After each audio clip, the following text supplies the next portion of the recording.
Hello everyone, and welcome to my Young and the Restless official 24 channel. I hope everyone is having a wonderful day. Before we begin, please hit the subscribe button and give this video a thumbs up. Holden's false account to Claire: murder was done instead of money theft? After all these years, Holden Novak finally told Claire Newman about the crime he and Audra Charles had committed in Los Angeles. Holden gave quite the story in the Wednesday, November 5th program, but a seasoned viewer who has been paying careful attention to this plot would notice that there were several gaps in the narrative. He's undoubtedly lying, but is it because he committed murder rather than stealing, or is there another explanation? The story of Holden. According to spoilers for the November 5th episode of The Young and the Restless, Holden informed Claire that Audra frequently visited the shadow room. At the time, her name was Audra Cortez. One evening, she arrived with a man who was well known in the Los Angeles art scene, and they were commemorating a partnership. The art man began pressing himself on Audra after becoming a touch too inebriated. Holden interfered because he was a stand-up person, but Audra took the man's wallet and slipped out of the pub. When the art guy realized his money was missing, he sent his thugs out for Audra, who arrived at the pub the following day in a panic. In order for Holden to inform the man that the wallet was discovered in the lavatory when he returned to the bar, she deceived them by asking him to take it. Audra denied taking anything from the wallet when Holden questioned. Holden returned the wallet to the man when he arrived at the pub, and it was discovered that a $500,000 cashier's check was missing. After Audra left town, everything fell apart, and she sent Holden $100,000 for his help, which he accepted since he was in need of the cash. Nevertheless, he noted that this renders him an accomplice to her offense. Murder, not theft.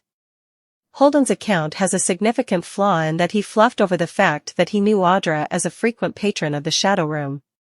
That ought to have raised serious concerns for Claire. After all, Holden was incredibly fixated on getting Audra back when he first arrived at GC, even though Claire was unaware of it. Because of their secret, he was enthralled with her in many ways and strongly encouraged them to pick up where they left off. They were undoubtedly closer than he's telling Claire. He was also noted by Sienna Bacall as hanging out with that Audrey girl. The fact that he withheld the name of the art person was another cause for concern. Holden acknowledged that it was to keep Audra and himself safe, but why would he be worried that Claire would investigate him? The idea that a somewhat different but comparable situation might have happened is not all that implausible. It's possible that the artist became inebriated and attempted to make physical contact with Audra. Could she have killed the man, nevertheless, in an effort to defend herself? Given that they were obviously more than just buddies or friends with benefits, is it possible that Holden intervened and accidentally killed him in an attempt to protect Audra? It's possible that the two concealed the body, found the cashier's check and attempted to go on with their lives before running into one another again in GC. Holden Novak's confession to Claire Newman during the Wednesday, November 5th episode of The Young and the Restless sent shockwaves through fans and residents of Genoa City alike. The tall, dark, and elusive newcomer finally came clean, or at least pretended to, about the mysterious crime he and Audra Charles supposedly committed years ago in Los Angeles. But as Holden spun his tale, every word dripped with caution, half-truths, and carefully rehearsed details. To anyone paying attention, it was obvious that Holden wasn't telling Claire the whole story.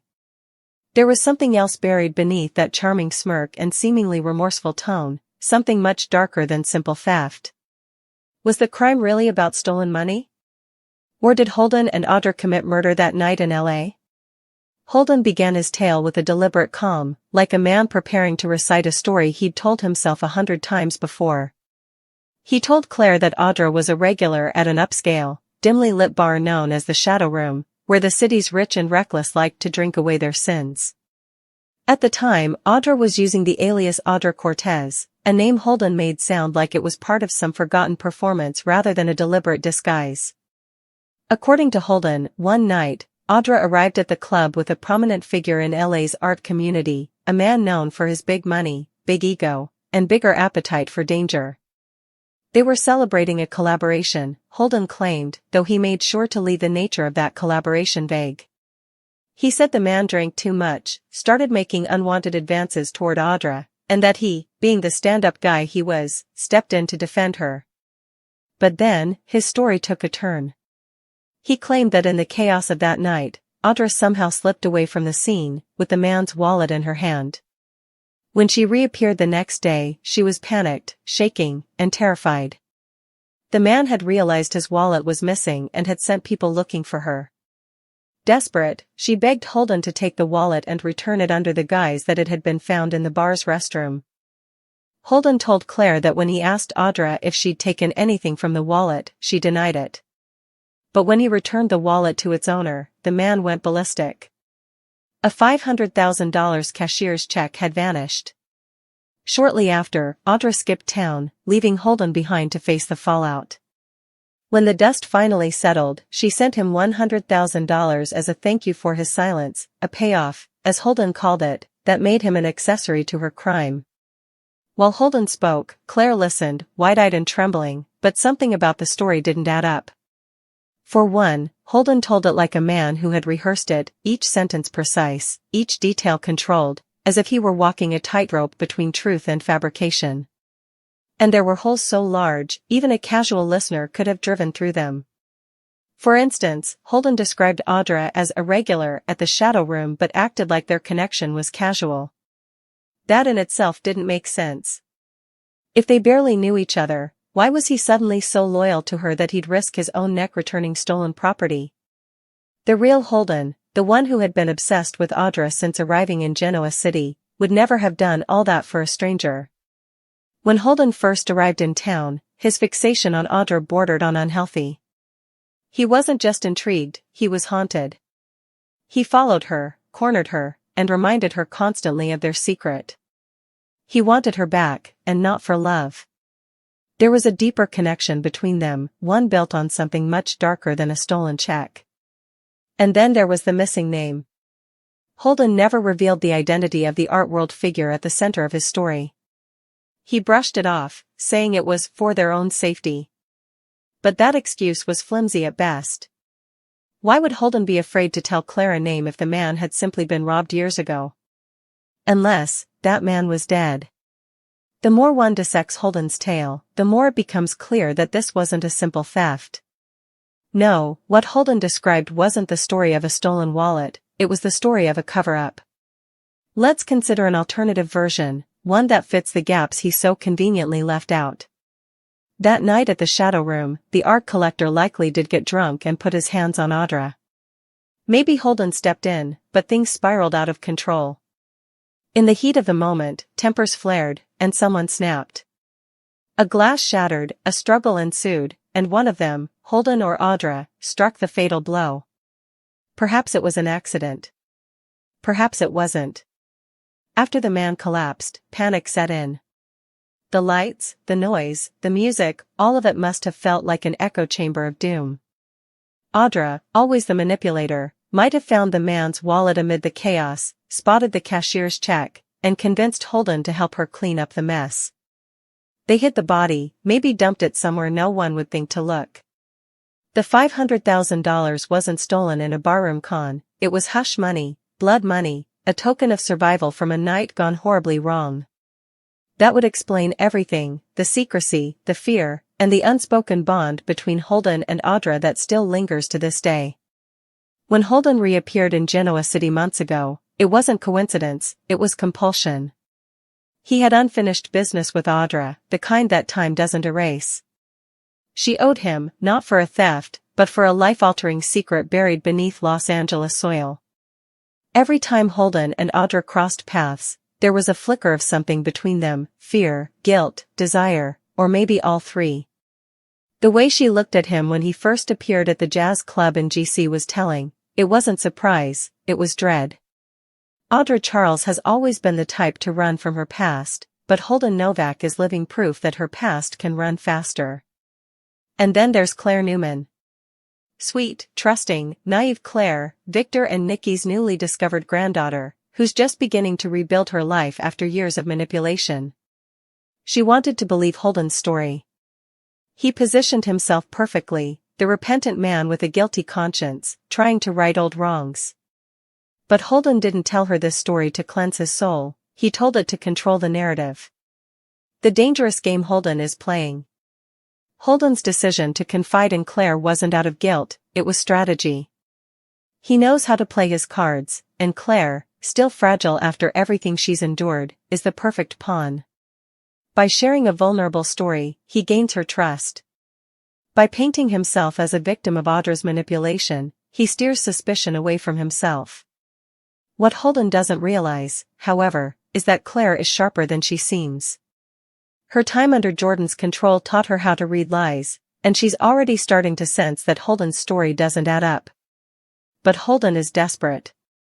Someone from Los Angeles has resurfaced, and they're asking questions about that night at the Shadow Room. Maybe the man they thought was dead wasn't. Maybe someone found evidence. And maybe that's why Holden is suddenly so interested in protecting Audra again, because if one of them goes down, both do. Audra's silence speaks volumes. Meanwhile, Audra Charles, now ensconced in her Newman Media throne, has been unusually quiet about Holden's return. Normally, Audra has a cutting remark or quick denial for anyone who dares bring up her past. But when Holden's name comes up, she freezes. Her eyes flicker with something she tries to hide, fear. The confident, ruthless businesswoman becomes someone else entirely when Holden's around. She avoids him, dodges questions, and keeps her phone on silent when his name flashes across the screen. That silence says more than words ever could. If Holden's story were true, if it were just a simple theft gone wrong, Audra would have brushed it off with a sarcastic quip and a glass of wine. But she doesn't. She runs. Because she knows what really happened that night, and she knows Holden holds the key to exposing it. Claire's next move. As Claire listens to Holden's story, her instincts whisper that something isn't right. The emotion in his voice feels rehearsed, the guilt too polished.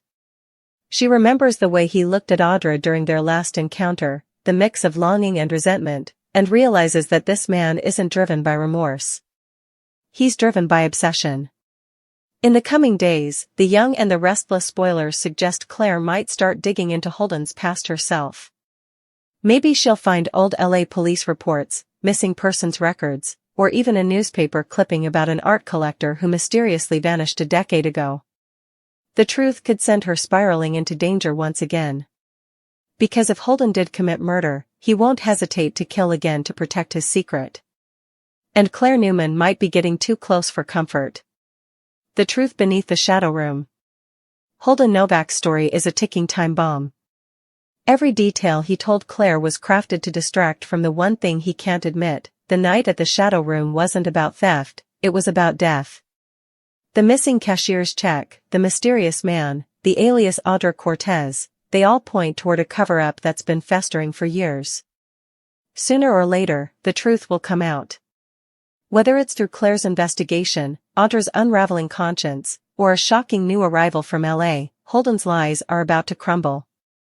And when they do, Genoa City will finally learn the chilling truth: money wasn't the only thing that disappeared that night, someone died. The next morning, the faint November sunlight filtered through the blinds of Claire Newman's apartment, spilling across her cluttered desk. She hadn't slept a wink.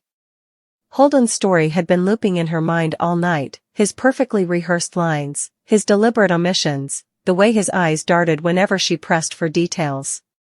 Something inside her told her he wasn't just lying, he was hiding. And Claire had learned, the hard way, that secrets in Genoa City always come with blood on them. As she sipped cold coffee, Claire opened her laptop and began searching for any record that might match Holden's story. The Shadow Room, Los Angeles, art dealer, theft, she muttered to herself, typing the words carefully. Dozens of hits appeared, reviews of bars, nightclub directories, old event photos. But then, buried beneath pages of irrelevant chatter, one headline caught her eye. LA art patron vanishes after night at the Shadow Room. Her pulse quickened as she clicked the article. It was dated nearly 7 years ago.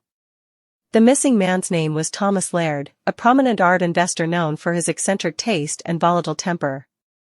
According to the piece, Laird had last been seen leaving the Shadow Room with an unidentified woman. Witnesses described her as tall, brunette, and stunning, wearing a backless silver dress. Claire's heart dropped. That description matched Audra perfectly. But there was something even more alarming. The article stated that Laird's wallet had been found the next morning in an alley near the club, empty, except for a blood-stained driver's license. The police had initially treated the case as a robbery, but when no money trail or activity surfaced on Laird's accounts, suspicion shifted. The investigation quietly went cold. Claire leaned back, breathless. Holden hadn't told her about any of this. He'd said the wallet was returned, that nothing had happened beyond a theft. But this? This was murder territory. Connecting the dots. As Claire dug deeper, the story only got darker. She found another piece from an underground Los Angeles blog, a gossip site that specialized in the city's art elite. One of the articles mentioned that before his disappearance, Laird had been romantically entangled with a woman named Audra Cortez. That was the exact alias Holden said Audra had been using. Claire's fingers trembled as she read further. The article claimed that Laird had been blackmailing the woman, threatening to expose her fake identity unless she agreed to a private meeting the night he vanished. It also mentioned a witness who'd seen Laird arguing with a tall man near the bar's rear exit just before closing time. That man's description, dark hair, green eyes, leather jacket, could have been Holden Novak. The coincidence was too sharp to ignore. Claire sat back, heart pounding. Holden hadn't been a bystander to Audra's crime. He'd been part of it, maybe even the one who had swung the fatal blow. And the scariest part? He'd just confessed to half the truth right to her face, hoping she wouldn't dig any deeper. Holden's charm and Claire's doubt. Later that day, Holden showed up at the Newman Tower Cafe, smiling as if nothing had happened. Claire had texted him, asking to meet, and he'd jumped at the chance. "Didn't expect to hear from you so soon," he said smoothly, sliding into the booth across from her. His dark blue jacket clung to his broad shoulders, and his smile was disarming. "Guess my confession didn't scare you off." Claire forced a smile. It was a lot to take in. "But I've been thinking about what you said." He leaned forward, interested. "Yeah? I just don't understand why you didn't tell me the guy's name. If everything was above board, what's the harm in saying who he was?" Holden's smile faltered for half a second, a blink, a tiny fissure, before he recovered. "Because the less you know, the better. Laird's friends were dangerous people. Old money, dirty connections. You don't want that kind of trouble." Claire nodded slowly. "Right. Of course." But inside, she was reeling. He had just confirmed the missing man's name without realizing it. She hadn't mentioned Thomas Laird, he had. Holden looked up, studying her face. "Claire, I told you because I trust you. And because I don't want you getting dragged into any of Audra's lies. She'll twist things, make herself the victim. But I'm not the villain here." Claire met his gaze and saw something unsettling behind the sincerity, something predatory. He wasn't warning her out of care. He was warning her out of fear. A visit to Newman Media. The next day, Claire paid Audra a surprise visit at Newman Media. She told the receptionist it was about a personal matter and was waved through. When she stepped into Audra's office, the sleek executive froze mid-sentence, phone still pressed to her ear. "Claire," she said smoothly, masking her surprise. "What a surprise. I wasn't expecting you." "I won't take long," Claire said, her tone steady but cold. "I just wanted to ask you something. About Los Angeles." Audra's perfectly manicured fingers tightened around her pen. "That's ancient history." "Why?" "Holden told me everything," Claire said. "About the shadow room. About the art guy. About the money." Audra's expression didn't flinch, but her pupils dilated, the smallest tell. "Did he now?" she asked lightly. "And what fairy tale did he sell you this time?"